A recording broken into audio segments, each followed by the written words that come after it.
जय हिंद दोस्तों। स्वागत है आप सभी का मेरे चैनल द हिस्ट्री बफ पर। आज की क्लास के अंदर हम लोग क्लास 9 की ज्योग्राफी का लेसन नंबर फर्स्ट पढ़ेंगे, जिसका नाम है इंडिया साइज एंड लोकेशन। इस चैप्टर के अंदर हम लोग इंडिया के साइज के बारे में और वर्ल्ड के कॉन्टेक्स्ट में इंडिया की लोकेशन क्या है उसके बारे में जानेंगे। इसके अलावा इस चैप्टर के अंदर हम लोग इंडिया की लोकेशन के बारे में तो जानेंगे ही, साथ ही साथ इस चैप्टर के अंदर हम लोग ट्रॉपिक ऑफ कैंसर के बारे में भी जानेंगे। यानी कि ट्रॉपिक ऑफ कैंसर क्या है और ये वर्ल्ड में कहां पर एग्जिस्ट करती है और इंडिया के कितने स्टेट को ये क्रॉस करती है, इसके बारे में हम लोग जानेंगे।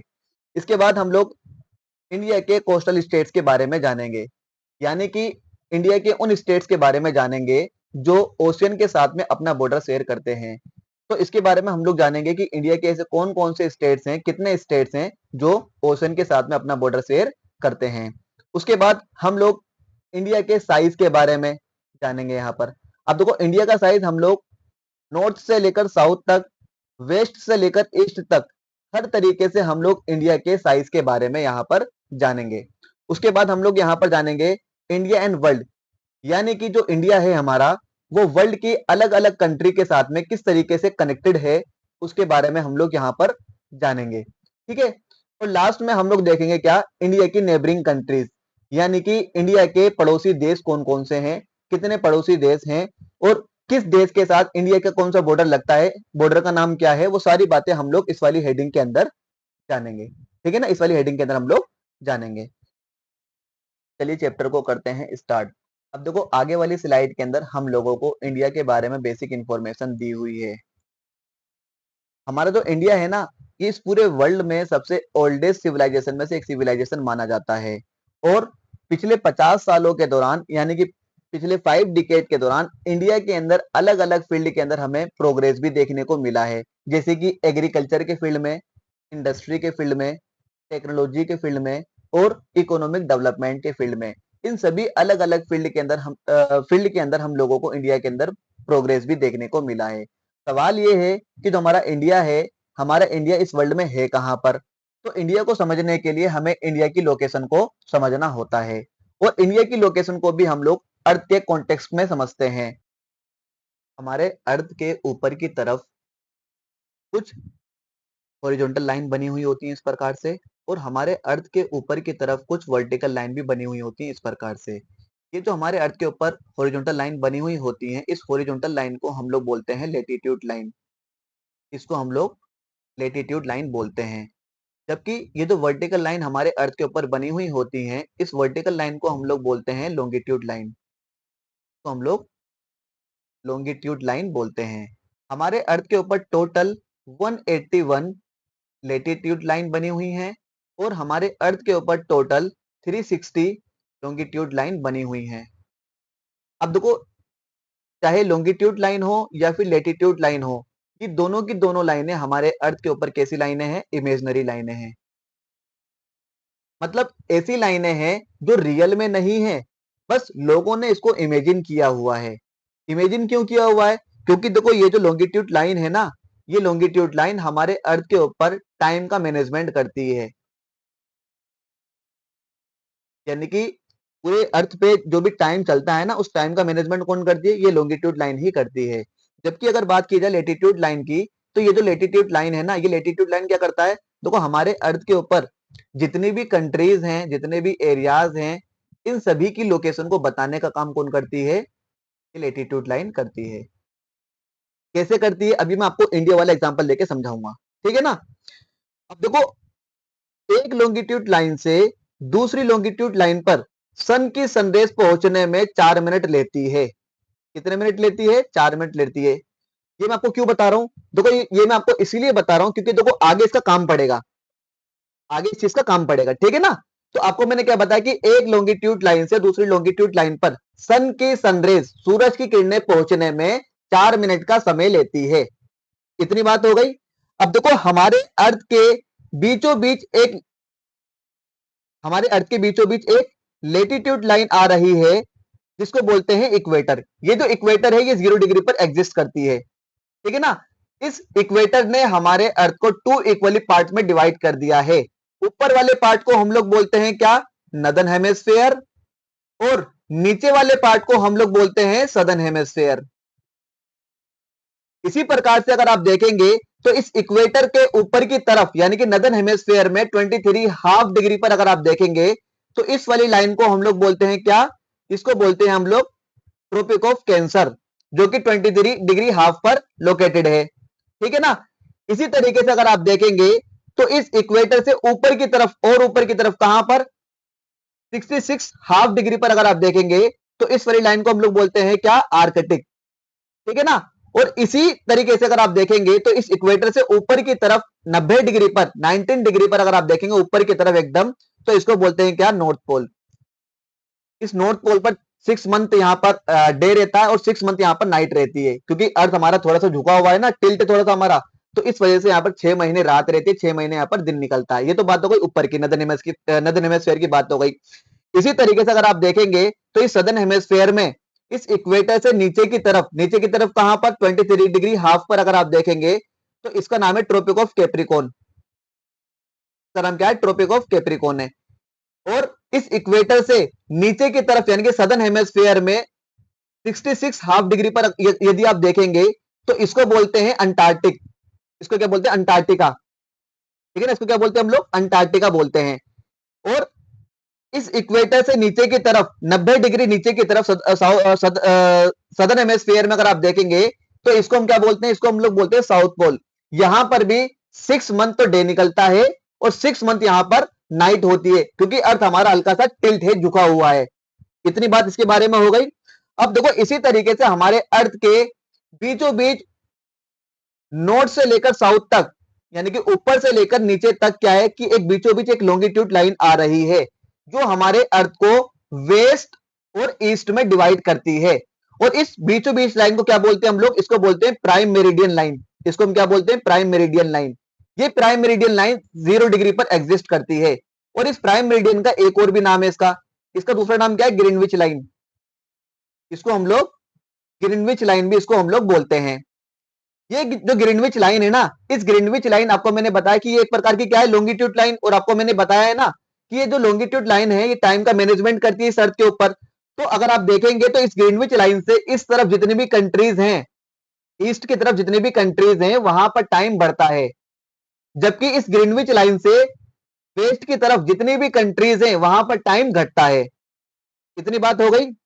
अब देखो इसके माध्यम से, इन सारी लाइनों के माध्यम से यानी कि लेटीट्यूड और लॉन्गिट्यूड, इन सभी लाइनों के माध्यम से आपको मैं ये बताना चाह रहा हूं कि हमारा इंडिया है कहां पर। देखो हमारा जो इंडिया है, हमारा इंडिया इस नदर्न हेमिस्फीयर में ईस्ट की तरफ इस जगह पर लोकेटेड है। इस जगह पर लोकेटेड है, किस जगह पर, इस ट्रॉपिक ऑफ कैंसर के आसपास लोकेटेड है। ये जो ट्रॉपिक ऑफ कैंसर है ना, ये हमारे इंडिया के बिल्कुल बीचों बीच से गुजरता है, जो हमारे इंडिया को 2 इक्वल पार्ट्स में डिवाइड कर देता है, north India and south India. इतनी बात हो गई। अच्छा, अभी मैंने आपको ऊपर बताया था कि ये जो लॉन्गिट्यूड लाइन है और ये जो लेटीट्यूड लाइन है, ये हमारे अर्थ के ऊपर टाइम का मैनेजमेंट करती है और लोकेशन को बताती है। कैसे बताती है, इस चीज को हम लोग इंडिया के माध्यम से समझेंगे।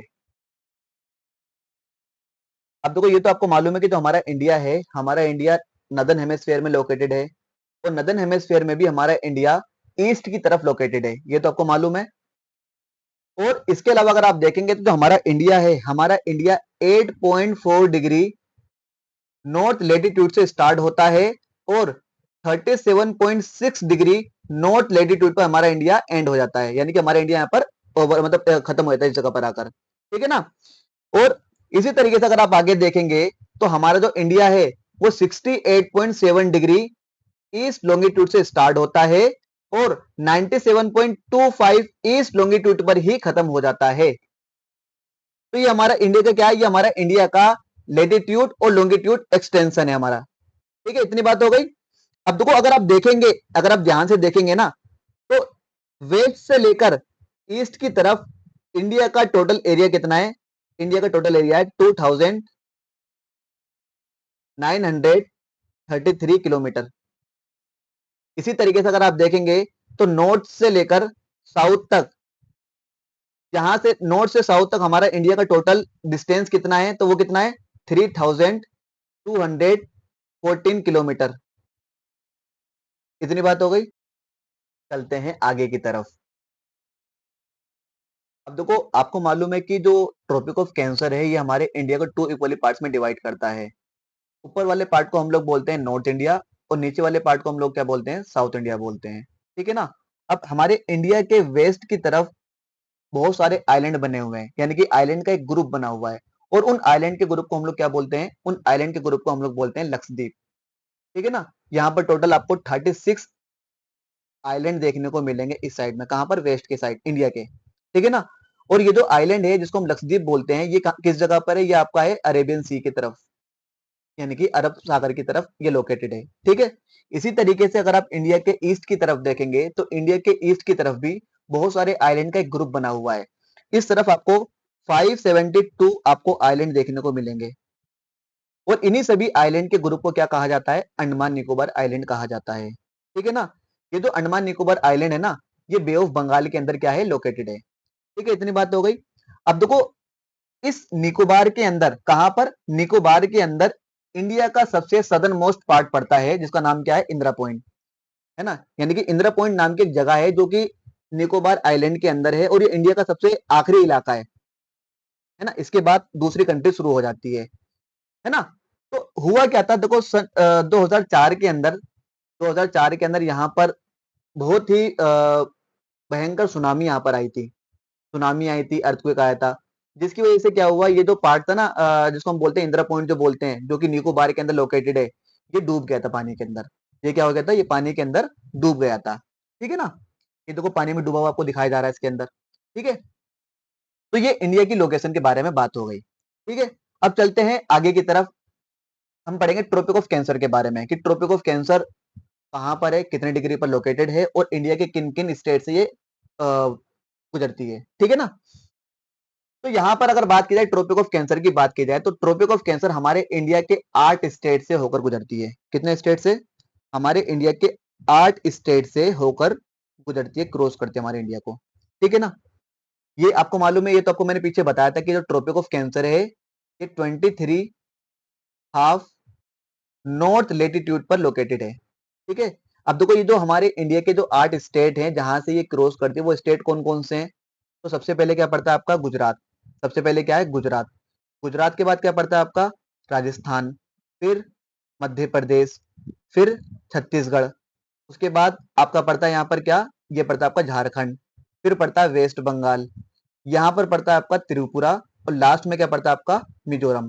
तो ये भारत के 8 स्टेट हैं जहां से ये ट्रॉपिक ऑफ कैंसर क्रॉस करके जाता है। ये 8 स्टेट कौन कौन से, देखो ये रहे, सारे मैंने लाइन तारी से बताए हुए हैं। पहला आपका गुजरात है, फिर दूसरा राजस्थान है, तीसरा मध्य प्रदेश, चौथा छत्तीसगढ़, पांचवा झारखंड, छठा वेस्ट बंगाल, सातवां त्रिपुरा, और आठवां मिजोरम। ठीक है ना। इन 8 स्टेट को क्रॉस करता है कौन, ट्रॉपिक ऑफ कैंसर। ठीक है। चलते हैं आगे की तरफ। देखो, ये तो बात हो गई ट्रॉपिक ऑफ कैंसर की, बात हो गई इंडिया की लोकेशन की, हमने बात कर ली है। अब आगे चलते हैं, हम पढ़ेंगे इंडिया के कोस्टल स्टेट्स के बारे में, यानी कि इंडिया के ऐसे कौन कौन से स्टेट हैं जो समुद्र के साथ में, ओशियन के साथ में अपना बॉर्डर शेयर करते हैं। तो अगर बात की जाए इंडिया के कोस्टल एरिया की बात की जाए, तो इंडिया के कोस्टल स्टेट्स कितने हैं, 9।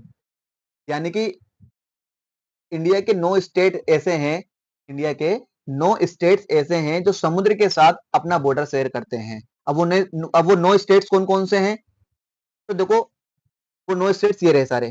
पहले आपका कौन सा था, गुजरात। पहले आपका गुजरात है, गुजरात के बाद महाराष्ट्र, महाराष्ट्र के बाद गोवा, गोवा के बाद कर्नाटक, फिर केरला, फिर तमिलनाडु, आंध्र प्रदेश, उड़ीसा, और लास्ट में क्या है आपका, वेस्ट बंगाल। ये टोटल 9 स्टेट्स ऐसे हैं इंडिया के जो समुद्र के साथ अपना बॉर्डर शेयर करते हैं, यानी कि ये कोस्टल स्टेट्स हैं इंडिया के। ठीक है ना। तो जो मैंने आपको यहाँ पर वर्बली आपको वैसे ही बताया है मैंने, वो चीज देखो यहाँ पर लिखी हुई लाइन तारी से। ठीक है। चलते हैं आगे की तरफ। अब देखो आगे, ये जो हमारा आपको मालूम है, ये जो कोस्टल एरिया है, काफी लंबा चौड़ा हमारा कोस्टल एरिया है। यहां से लेके अगर आप देखेंगे ना, अब इस गुजरात से लेकर वेस्ट बंगाल तक, अगर आप ये पूरा एरिया देखेंगे ना, आप ये पूरा एरिया जो देखेंगे, तो हमारा जो कोस्टल एरिया जो है ना, हमारा जो टोटल जो हमारा कोस्टल एरिया वो कितना है, 7,516.6 किलोमीटर, इतना हमारा टोटल क्या है, कोस्टल बॉर्डर है हमारे इंडिया का। तो इतना लंबा चौड़ा कोस्टल बॉर्डर है हमारे इंडिया का। तो इतने लंबे चौड़े कोस्टल बॉर्डर होने के क्या क्या एडवांटेज है, इसके क्या क्या फायदे हैं। तो इसके अगर फायदे की बात की जाए, तो इसके कई सारे फायदे हमें देखने को मिलते हैं। पहली बात, हम यहाँ पर क्या है कि हम अलग अलग यहाँ पर पोर्ट को बना सकते हैं। हम इस जगह पर अलग अलग पोर्ट्स को यानी कि बंदरगाहों को बना सकते हैं, यानी कि उस जगह को बना सकते हैं जहां पर पानी के जहाज आकर खड़े होते हैं। ठीक है। इसके अलावा इतना लंबा चौड़ा कोस्टल एरिया होने का हमें दूसरा फायदा, दूसरा एडवांटेज ये है कि अगर अलग अलग कंट्री के अगर शिप अगर हमारे इस इंडियन ओशन से गुजरते हैं ना, अगर हमारे पास से गुजरते हैं, तो उनसे टैक्स भी कलेक्ट किया जाता है। तो ये हमारा फायदा होता है दूसरा। तीसरा फायदा क्या होता है इसके अंदर हमारा, कि रिसोर्स ऑब्टेन का फायदा होता है, यानी कि रिसोर्स की प्राप्ति होती है, संसाधनों की प्राप्ति होती है इतना लंबा चौड़ा कोस्टल एरिया होने की वजह से। तीसरा फायदा होता है।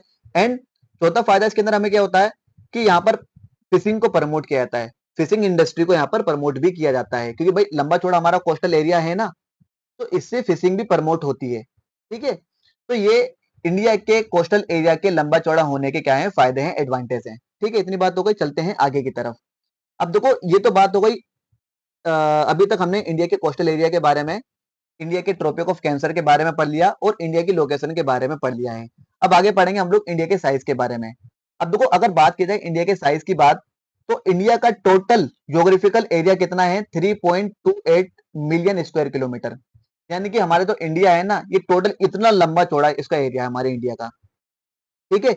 लेकिन अगर वर्ल्ड के उसमें देखा जाए, तो वर्ल्ड के अगर कॉन्सेप्ट, अगर वर्ल्ड के कॉन्टेक्स्ट में देखा जाए, तो वर्ल्ड के कॉन्टेक्स्ट में इंडिया का ज्योग्राफिकल एरिया कितना है, 2.4%।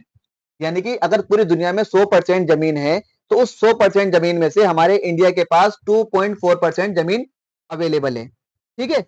और हमारा जो इंडिया है, हमारा इंडिया इस दुनिया का 7वां बड़ा देश है। इंडिया से बड़े 6 देश और हैं, इंडिया 7वें नंबर पर आता है। ठीक है। अब वो 7 देश कौन कौन से हैं, तो पहले नंबर पर यहाँ पर क्या है, रूस। पहले नंबर पे यहाँ पर क्या बताया गया आपको, यहाँ पर आपको बताया गया रूस यानी कि रसिया। दूसरे पे आपका क्या है, कनाडा। तीसरे पे आपका है यूएसए यानी कि अमेरिका। चौथे पे चाइना है। पांचवे पे ब्राजील है। छठे पे ऑस्ट्रेलिया है। एंड 7वें नंबर पर क्या है, हमारा इंडिया।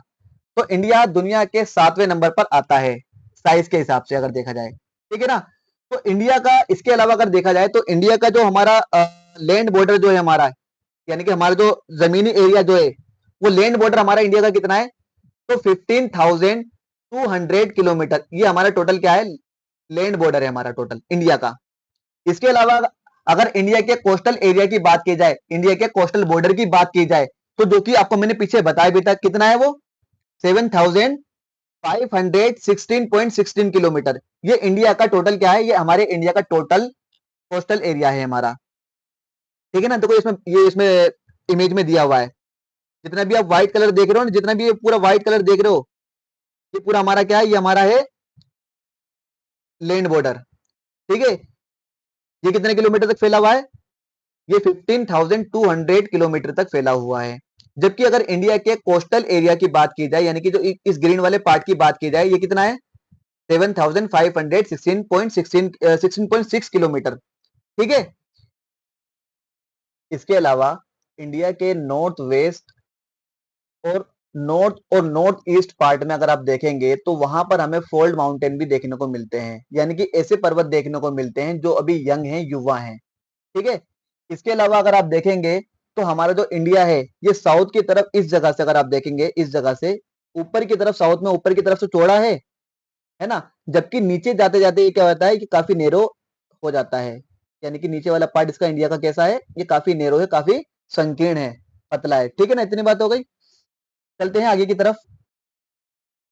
अब देखो, अगर बात की जाए इंडिया की, तो हमारे इंडिया के अंदर नॉर्थ से लेकर साउथ तक, उत्तर से लेकर दक्षिण तक, टोटल हमारे इंडिया के अंदर 30 क्या है, 30 क्या है, 30 हमारे इंडिया के अंदर लेटीट्यूड लाइन है। इसी प्रकार से अगर आप देखेंगे, तो वेस्ट से ईस्ट की तरफ हमारे इंडिया के अंदर टोटल 30 लॉन्गिट्यूड लाइन है।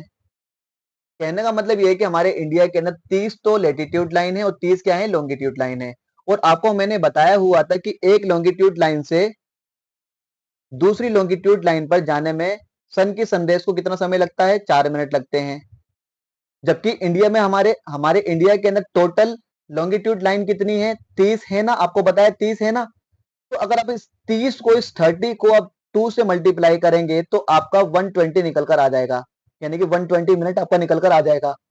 और 120 मिनट का मतलब क्या है, 2 आवर्स। इसका मतलब ये हुआ कि हमारे इंडिया के अंदर ईस्ट से वेस्ट की तरफ टोटल 2 घंटे का फर्क है टाइम का, ठीक है ना। अच्छा, ये 4 मिनट कैसे कैसे होते हैं ये आपको मैंने यहाँ पर समझाया हुआ है। जैसे कि 1 घंटे में आपको मालूम है 60 मिनट होते हैं, है ना, और एक दिन में 24 घंटे होते हैं। जब आप इन दोनों को मल्टीप्लाई करेंगे ना, 60 को और 24 को मल्टीप्लाई करेंगे तो आपका कितना आ जाएगा, आपका इतना आ जाएगा 1440 आ जाएगा। और आपको पता है कि जो हमारा अर्थ है, हमारा अर्थ टोटल कितने डिग्री का है, 360 डिग्री का। तो इस 360 डिग्री से आप इस 1440 को अगर आप मल्टीप्लाई करेंगे, डिवाइड करेंगे, तो आपका टोटल 4 मिनट निकल कर आ जाएगा, ठीक है ना। तो इस प्रकार से 4 मिनट होते हैं। तो सिंपल सी बात यहाँ पर कहने का मतलब ये है कि हमारे इंडिया के अंदर ईस्ट से वेस्ट की तरफ या फिर वेस्ट से ईस्ट की तरफ 2 घंटे का फर्क है। टाइम का क्या है, टाइम का 2 घंटे का फर्क है। लेकिन इसके बावजूद भी पूरे भारत में एक जैसा टाइम कंसिडर किया जाता है, पूरे भारत में एक जैसा टाइम माना जाता है। क्यों, ऐसा क्यों? ऐसा इसीलिए क्योंकि हम लोगों ने एक इमेजिनरी लाइन बनाई हुई है इंडिया के अंदर, जो टाइम का मैनेजमेंट करती है ना। उस वाली लाइन को क्या बोलते हैं हम लोग, उसको बोलते हैं हम लोग स्टैंडर्ड मेरिडियन लाइन। क्या बोलते हैं इसको हम लोग, स्टैंडर्ड मेरिडियन लाइन, यानी कि इसको बोलते हैं हिंदी में मानक रेखा। इसको हम क्या बोलते हैं, मानक रेखा बोलते हैं। ये मानक रेखा यानी कि ये जो स्टैंडर्ड मेरिडियन जो लाइन है, ये कैसी लाइन है, ये इमेजिनरी लाइन है, जो कि आपका प्राइम मेरिडियन लाइन से प्राइम मेरिडियन लाइन से हमारे इंडिया के बीच ये जो लाइन है ना, इन दोनों के बीच में 82.30 डिग्री का क्या है, डिस्टेंस इनके बीच में, ठीक है ना। यानी कि इसका मतलब ये हुआ कि आपको मालूम था ना कि जो ग्रीनविच लाइन जो है, जिसको हम बोलते हैं प्राइम मेरिडियन, जिसको हम बोलते हैं, ये 0 डिग्री पर है। तो यहां से हमारी वाली जो स्टैंडर्ड मेरिडियन जो लाइन है, ये 82.30 डिग्री पर है। तो इसका मतलब अगर आप इसको 4 से मल्टीप्लाई करेंगे ना, तो आपका कितना, आपका 5 आवर 30 मिनट निकल कर आ जाएंगे। इसका मतलब ये हुआ कि इस प्राइम मेरिडियन से हमारे इंडिया के बीच में 5.5 घंटे का फर्क है। हमारा टाइम 5.5 घंटे आगे की आ गए, उससे आगे है हमारा टाइम, ठीक है ना। इतनी बात हो गई। अब देखो ये जो लाइन है स्टैंडर्ड मेरिडियन, जो स्टैंडर्ड मेरिडियन जो लाइन है हमारे इंडिया की, ये इंडिया की किन किन स्टेट से होकर गुजरती है। तो देखो ये इंडिया में एक जगह पड़ती है उत्तर प्रदेश। तो इंडिया के उत्तर प्रदेश के मिर्जापुर से ये लाइन निकलती है, और वहां से निकलने के बाद ये इंडिया के 4 अलग अलग स्टेट के अंदर भी जाती है ये वाली लाइन, ठीक है ना। वो 4 स्टेट कौन कौन से हैं, सबसे पहला स्टेट इसके अंदर कौन सा है आपका, वही यूपी मिर्जापुर। उसके बाद यूपी मिर्जापुर के बाद कौन सा है आपका, मध्य प्रदेश है दूसरे नंबर पे। पहले नंबर पे आपका ये है यूपी। तीसरे नंबर पे कौन है आपका, छत्तीसगढ़। चौथे पे उड़ीसा, और पांचवें पे कौन है, आंध्र प्रदेश।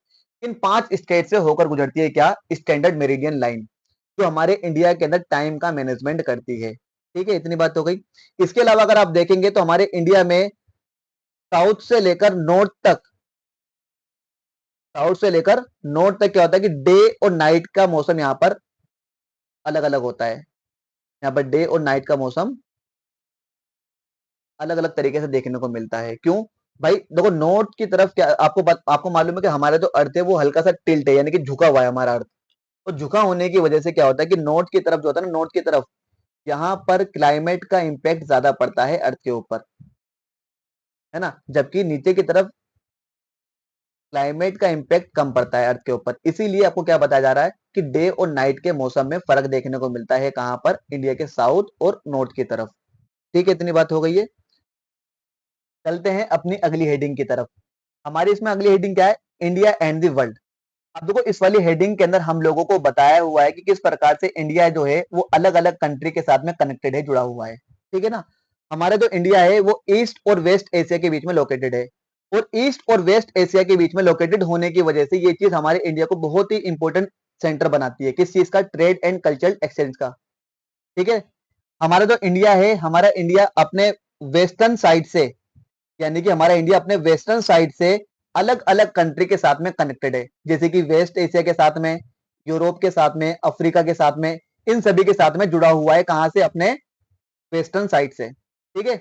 और अपने ईस्टर्न कोस्ट साइड से अगर देखेंगे इंडिया को आप, तो इंडिया यहां से भी दुनिया की अलग अलग कंट्री के साथ में जुड़ा हुआ है। जैसे कि साउथ ईस्ट एशिया के साथ में जुड़ा हुआ है, ईस्ट एशिया के साथ में जुड़ा हुआ है। तो इन अलग अलग कंट्री के साथ में इंडिया हमारा जुड़ा हुआ है, ठीक है। इतनी बात हो गई। चलते हैं आगे की तरफ। अब देखो जितना लंबा चौड़ा कोस्टल एरिया हमारा इंडियन ओशियन में है ना, इतना लंबा चौड़ा कोस्टल एरिया किसी भी दूसरी कंट्री का नहीं है इंडियन ओशियन के अंदर, इसीलिए इंडियन ओशियन को इंडिया के नाम से जाना जाता है। ठीक है, इतनी बात हो गई। इसके अलावा हमारा जो इंडिया है वो एंशियंट टाइम से, मतलब बहुत ही पुराने समय से हमारा जो इंडिया है वो वर्ल्ड की अलग अलग कंट्री के साथ में जुड़ा हुआ है। शुरू में हमारा इंडिया केवल लैंड रूट के थ्रू जुड़ा हुआ था। शुरू में हमारा इंडिया केवल लैंड रूट के थ्रू जुड़ा हुआ था, लेकिन अगर अभी प्रेजेंट में देखेंगे आप, तो प्रेजेंट में हमारा India land route and sea route दोनों के थ्रू आपस में जुड़ा हुआ, मतलब दुनिया की अलग अलग कंट्री के साथ में जुड़ा हुआ है। ठीक है, इसके अलावा हमारे इंडिया के नॉर्थ की तरफ, उत्तर की तरफ, हमारे इंडिया के नॉर्थ की तरफ अगर आप देखेंगे तो कई सारे हमें पासेस देखने को मिलते हैं। हमें कई सारे नेचुरल पासेस देखने को मिलते हैं, यानी कि दर्रे देखने को मिलते हैं नॉर्थ की तरफ। पासेस का मतलब होता है ये एक प्रकार से नेचुरल रास्ते होते हैं जो कि पहाड़ों के अंदर बने हुए होते हैं। तो इन पासेस का यूज करके ट्रेवलर कई सारे ट्रेवलर एंड ट्रेडर्स हमारे इंडिया के अंदर आए हैं, और इन पासेस का यूज करके इंडिया ने भी अपने कल्चर को, अपने नॉलेज को शेयर किया है दुनिया की अलग अलग कंट्री के साथ में। नॉलेज और कल्चर के अलावा इंडिया ने और भी चीजों को यहाँ से शेयर किया है दुनिया के अलग अलग कंट्री के साथ में, जैसे कि एग्जाम्पल के लिए स्पाइसिस हो गया, रामायण हो गया, पंचतंत्र की स्टोरी हो गया, एंड डेसिमल सिस्टम हो गया। इन सारी चीजों को भी इंडिया ने शेयर किया है इन पासेस का यूज करके। ठीक है ना।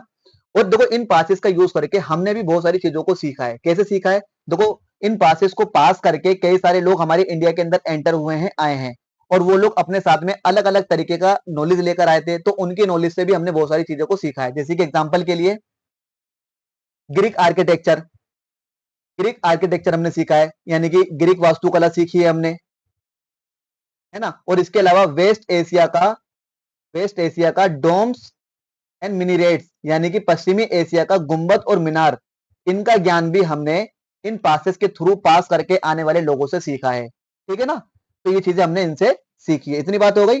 इसके अलावा इस टॉपिक, मतलब इस टॉपिक का हमारा लास्ट हेडिंग बचा हुआ है क्या? इंडिया की नेबरिंग कंट्रीज। तो अगर इंडिया की नेबरिंग कंट्रीज की बात की जाए तो देखो, इंडिया की टोटल 9 नेबरिंग कंट्रीज हैं। इंडिया के टोटल 9 पड़ोसी देश हैं जो इंडिया के आसपास बसे हुए हैं, है ना। सबसे पहले इंडिया का पड़ोसी देश कौन सा है? पाकिस्तान। पाकिस्तान के अलावा दूसरा पड़ोसी देश इंडिया का कौन सा है? अफगानिस्तान। अफगानिस्तान के अलावा चाइना, फिर नेपाल, भूटान, बांग्लादेश, उसके अलावा आपका म्यांमार, म्यांमार के बाद है श्रीलंका, श्रीलंका के बाद है आपका मालदीव। इंडिया के टोटल 9 क्या है? पड़ोसी देश हैं इंडिया के। ठीक है ना, ये आपको बता दिया गया है यहाँ पर। इसके अलावा अगर आप देखेंगे तो श्रीलंका और इंडिया, इन दोनों के बीच में एक नेरो चैनल है।